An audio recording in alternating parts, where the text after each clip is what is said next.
This is the next video in the chapter on electronic structure and periodic properties. We're moving on to talk about quantized energy and the particle properties of light. So in the last video, we talked about light as a wave, how lots of properties of light fall into the category of wave theory, but not all of the properties of light fit into that wave theory box. So classical mechanics and wave properties,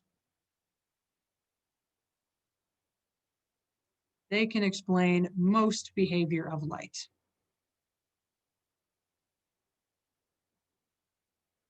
Like the frequency, or the amplitude, or the speed. Those are all properties of waves that light has.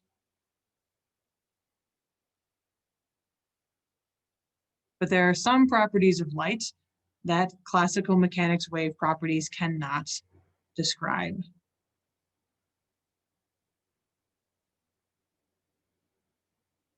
So we reached the limit of classical mechanics.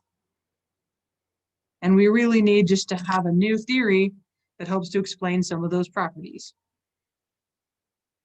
I'm going to summarize a couple of those properties that don't fit in the box in simplified language. So the first issue with the light is a wave theory is called the ultraviolet catastrophe.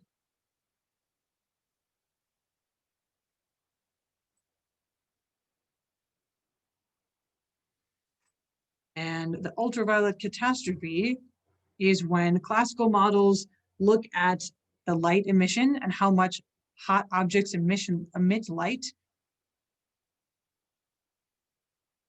And according to this model, classical models predict that room temperature objects, which are not that warm and not that high energy, should emit high energy UV light if they're heated for long enough.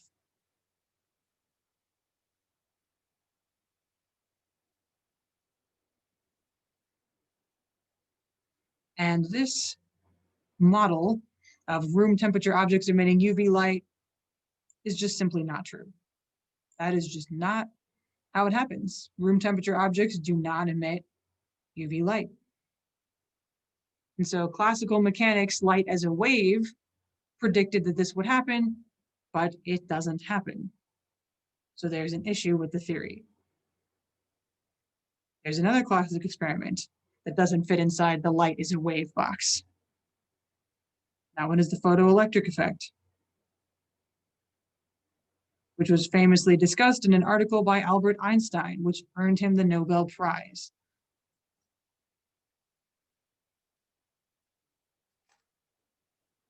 So the issue with the photoelectric effect, classical models predict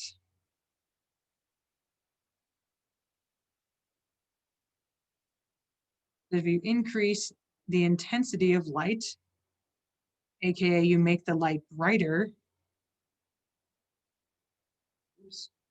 light intensity, this should increase its energy.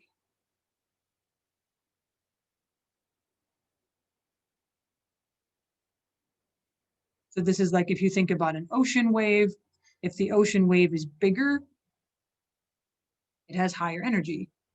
But when we're talking about light waves, this doesn't work. The classical model doesn't predict the way that light behaves. Only increasing the frequency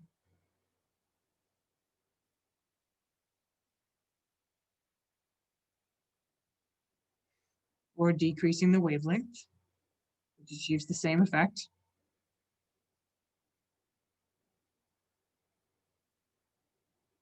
only changing the frequency and the wavelength changes the energy of the light, not changing the intensity.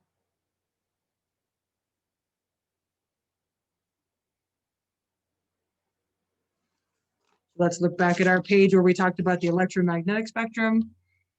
So over here, we said that If we change the wavelength to be shorter, or if we change the frequency to be higher, that changes the energy. But nowhere in this picture did we talk about amplitude. We didn't talk about intensity because that doesn't apply to light.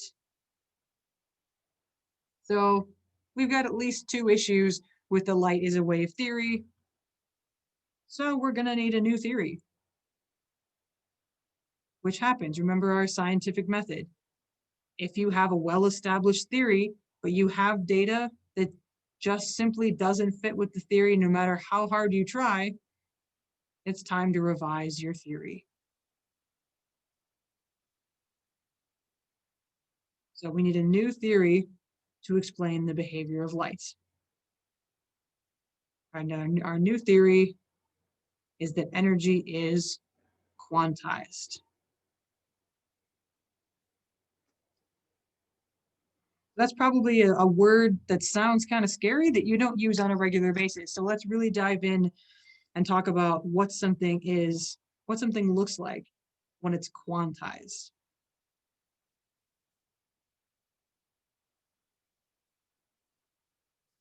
So in simple terms, quantized just means that it's a number where only certain values are allowed.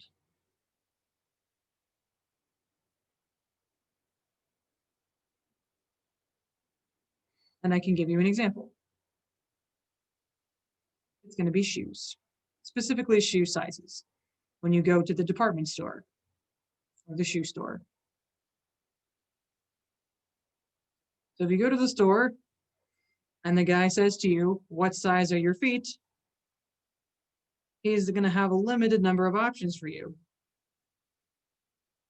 He's going to say, well, we have size 8 shoes and we have size 8.5 shoe, and the size 8.5 is slightly bigger. Which one would you like? But you can only get size 8 or size 8.5 or whatever other size they have on the shelf. Even if your foot happens to be somewhere in between size 8 and size 8.5, you cannot have a shoe that is in between these two sizes. You can either choose the smaller one, that's an 8, or the bigger one, that's an 8.5. You cannot choose an option in the middle because the shoe sizes are quantized. So the opposite of being quantized would be being continuous.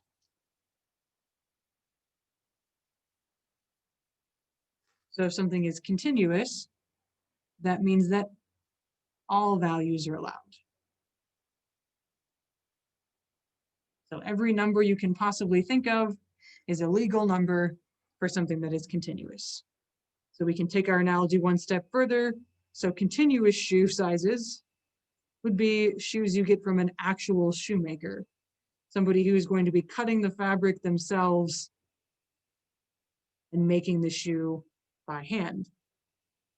If you go to the shoemaker and you say, hey, my foot is somewhere between a size 8 and a size 8.5, the shoemaker will say, no problem.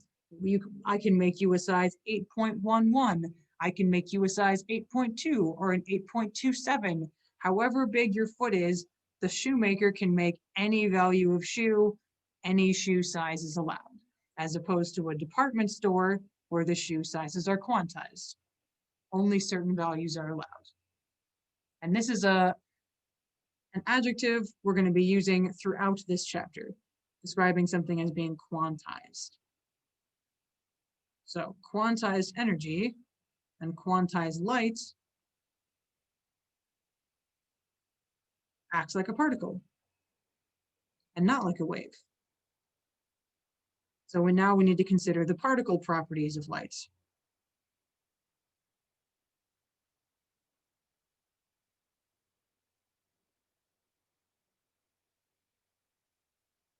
The particle property is quantization.